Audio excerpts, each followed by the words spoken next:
दोस्तों, जैसा कि आप जानते ही हैं, पाकिस्तान और अफगानिस्तान के रिलेशनशिप इतने खराब हो चुके हैं कि बॉर्डर पर कब टेंशन बढ़ जाए, कब फायरिंग स्टार्ट हो जाए, कुछ कहा नहीं जा सकता। दोनों देशों के बीच भरोसा लगभग खत्म हो चुका है। इसी वजह से पाकिस्तान ने एक बहुत बड़ा डिसीजन लिया है। जो ट्रेड रूट सालों से अफगानिस्तान के थ्रू सेंट्रल एशिया तक जाता था, पाकिस्तान अब उस रूट को बदल रहा है। अब नया रूट ईरान के थ्रू बनाया जा रहा है, जिसमें अफगानिस्तान को बाईपास किया जा रहा है। लेकिन अब सवाल यह है कि पाकिस्तान ने यह फैसला अभी क्यों लिया, चाइना का इसमें क्या रोल है, अफगानिस्तान को कितना नुकसान होगा और सबसे इंपॉर्टेंट, इंडिया पर इसका क्या इम्पैक्ट पड़ेगा। आज हम मैप्स और सिंपल एक्सप्लेनेशन के थ्रू इन सारी बातों को समझने वाले हैं।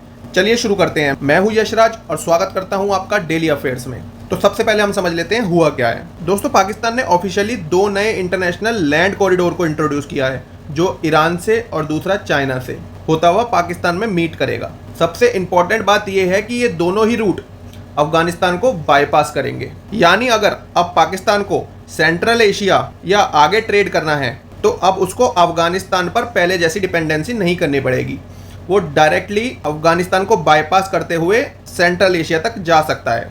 एक रूट ईरान के थ्रू जाएगा और दूसरा रूट चाइना के थ्रू। और इसी वजह से ये डेवलपमेंट इतनी बड़ी जियोपॉलिटिकल न्यूज़ बन चुकी है। पहले जो रूट पाकिस्तान का अफगानिस्तान से होते हुए सेंट्रल एशिया में जाता था, अब वो रूट पाकिस्तान ने बदल दिया है। जैसा कि हम जानते हैं कि अफगानिस्तान और पाकिस्तान के रिलेशनशिप बहुत ज़्यादा बिगड़ चुके हैं, जिसकी वजह से बॉर्डर्स पे बहुत ज़्यादा टेंशन रहती थी और अफगान बॉर्डर की प्रॉब्लम्स की वजह से पाकिस्तान ने ये कदम उठाया। अब सवाल आता है कि पाकिस्तान का सेंट्रल एशिया में पहुंचना इतना जरूरी क्यों है। रीजन सिंपल है। सेंट्रल एशिया की कंट्रीज जैसे Kazakhstan, Uzbekistan, Kyrgyzstan, Turkmenistan, Tajikistan, ये सभी कंट्रियां नेचुरल रिसोर्स से भरपूर रिच हैं।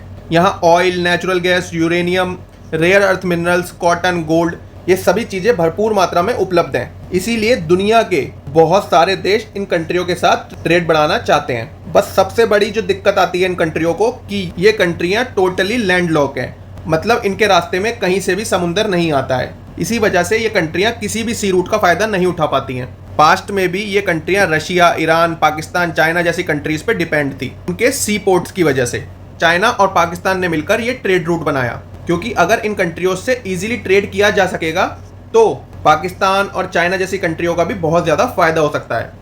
अब पाकिस्तान की पोजीशन समझते हैं। कई सालों तक Pakistan in central Asia countries की एक लाइफलाइन मानी जाता था। ये सभी कंट्रियां पाकिस्तान के ग्वादर और कराची पोर्ट पर डिपेंड थी। सामान पहले सेंट्रल एशिया कंट्रीज से होते हुए अफगानिस्तान आता था और अफगानिस्तान से पाकिस्तान होते हुए पाकिस्तान के पोर्टों पे जाता था और फिर उससे दुनिया भर में जाता था। दोस्तों, अब पहले रूट को समझ लेते हैं। यह है तोरखम बॉर्डर क्रॉसिंग। ये पाकिस्तान के पेशावर को अफगानिस्तान के जलालाबाद से कनेक्ट करता था। समझते हैं कैसे। अगर मैप में देखें तो ये रूट तजाकिस्तान और सेंट्रल एशिया कंट्रीज से होता हुआ, अफगानिस्तान से होता हुआ पाकिस्तान में एंटर करता है, जो पेशवा डिस्ट्रिक्ट पड़ता है। तोरखम बॉर्डर क्रॉसिंग पाकिस्तान की लाइफलाइन मानी जाती है और ये पाकिस्तान अफगानिस्तान का एक बॉर्डर नहीं, बल्कि पाकिस्तान और अफगानिस्तान के बीच की ट्रेड लाइन मानी जाती है, जो सबसे बिजी रूट्स में से एक है।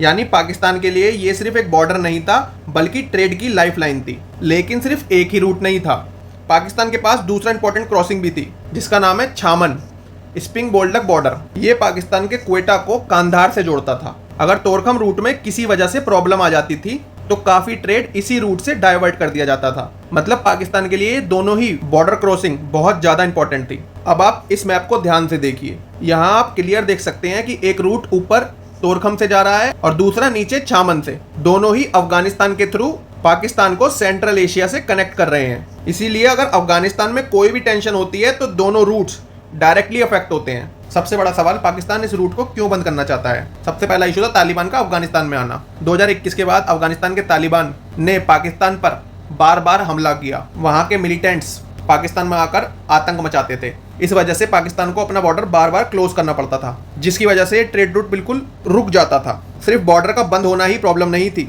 पाकिस्तान को सबसे बड़ा खतरा था बलोचिस्तान और खैबर पख्तूनवाला। दोनों में अफगानिस्तान के थ्रू टेररिस्ट आते थे, जिसकी वजह से पाकिस्तान ने अपने सिक्योरिटी कंसर्न की वजह से ये बॉर्डर पाकिस्तान को क्लोज करना पड़ता था। और इन्हीं इकोनॉमिक लॉसेस की वजह से ये सारी दिक्कतें आई, जिसकी वजह से कंटेनर एक ही जगह खड़े रहते थे, एक्सपोर्ट डिले होता था, इंश्योरेंस कॉस्ट भी बढ़ती थी और तो और ट्रांसपोर्ट की कॉस्ट भी बहुत ज़्यादा बढ़ जाती थी और कंपनीज को भी काफ़ी ज़्यादा नुकसान झेलना पड़ता था। इन्हीं सब वजहों की वजह से पाकिस्तान ने अपने नए 2 रूट लॉन्च करे।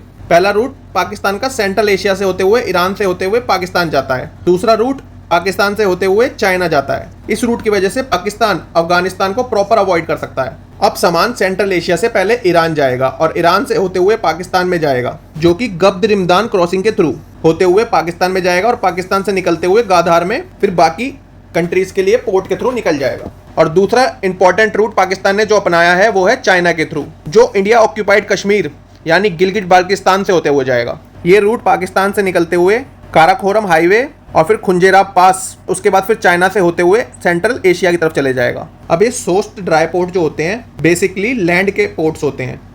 जैसे पोर्ट्स जो सुना होगा आपने वो बेसिकली सी रूट के लिए होते हैं, बट ये लैंड रूट के लिए बनाया गया है। जो सुविधाएं मिलेंगी वो पोर्ट जैसी मिलेंगी, जैसे कस्टम क्लियरेंस हो गया, कंटेनर हैंडलिंग हो गया, वेयर हाउसिंग हो गया, ये सभी चीज़ें पोर्ट की तरह ही काम करेंगी। इसीलिए इसको सोस्ट ड्राई पोर्ट बोला जा रहा है। अब समझ लेते हैं ये रूट जाएगा कहाँ से। ये रूट ग्वादार से होता हुआ पाकिस्तान में होता हुआ लाहौर, फिर इस्लामाबाद और फिर गिलगिट बाल्टिस्तान से निकलता हुआ चाइना की तरफ चले जाएगा, जो कि इंडियन ऑक्यूपाइड कश्मीर का हिस्सा है। और फिर उसके बाद चाइना के बाद वो सेंट्रल एशिया कंट्रीज में घुस जाएगा। क्वाटा यानी quadrilateral traffic in transit agreement. इस एग्रीमेंट में 4 देश शामिल है, पाकिस्तान, चाइना, कजाकिस्तान और किर्गिस्तान। इन चारों कंट्रीज का एक ही मकसद है कि सामान आसानी से सड़क के थ्रू इन चारों देशों में होता हुआ निकल जाए। सबसे खास बात, इसमें अफगानिस्तान की जरूरत ही नहीं पड़ेगी। अब सबसे बड़ा सवाल, अगर पाकिस्तान को फायदा हो रहा है इससे, तो ईरान और चाइना को क्या मिलेगा? सबसे पहले ईरान की बात कर लेते हैं। जितने ज्यादा ट्रक और कंटेनर उस रास्ते से गुजरते हैं, उतना ही ज्यादा ट्रांजिट रेवेन्यू और लॉजिस्टिक इनकम ईरान को होगी, और इस वजह से ईरान का एक बेटर इंफ्रास्ट्रक्चर बन पाएगा। ईरान की भी एक इंपॉर्टेंस सामने आएगी।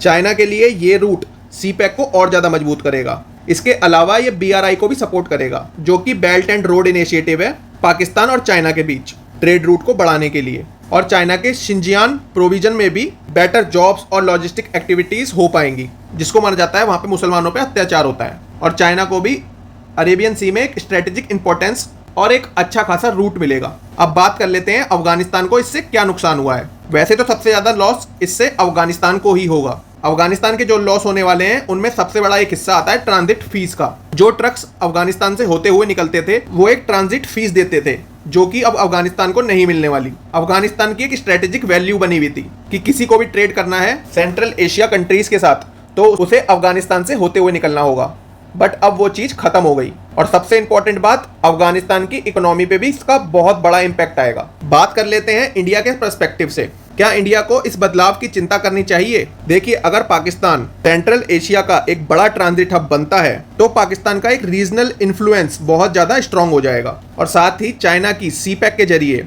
मौजूदगी और ज्यादा बढ़ेगी। लेकिन दूसरी तरफ इंडिया भी खाली नहीं बैठा। इंडिया पहले से ही चबार पोर्ट में और international north south transport corridor पर तेजी से काम कर रहा है। इस प्रोजेक्ट का रोल भी सेंट्रल एशिया तक इंडिया को पहुंचना है, लेकिन पाकिस्तान को बाईपास करके। यानी आने वाले समय में कनेक्टिविटी को लेकर साउथ एशिया और सेंट्रल एशिया में कंपटीशन और भी ज्यादा बढ़ने वाला है। अब दोस्तों, आपके हिसाब से क्या इंडिया ये जो बड़े 2 कदम उठा रहा है उसके अलावा भी इंडिया को कोई थर्ड स्ट्रेटेजी बनानी चाहिए सेंट्रल एशिया तक अपनी पकड़ मजबूत करने के लिए? अगर आपके पास कोई सजेशन है तो कमेंट में जरूर बताएं। अगर केवल आपको न्यूज़ को पढ़ना नहीं बल्कि डिटेल में समझना पसंद है तो मेरे को सब्सक्राइब करके बेल आइकन जरूर दबाएं। मैं आपके लिए डेली इसी तरह की वीडियो लाता रहूंगा। Goodbye for now.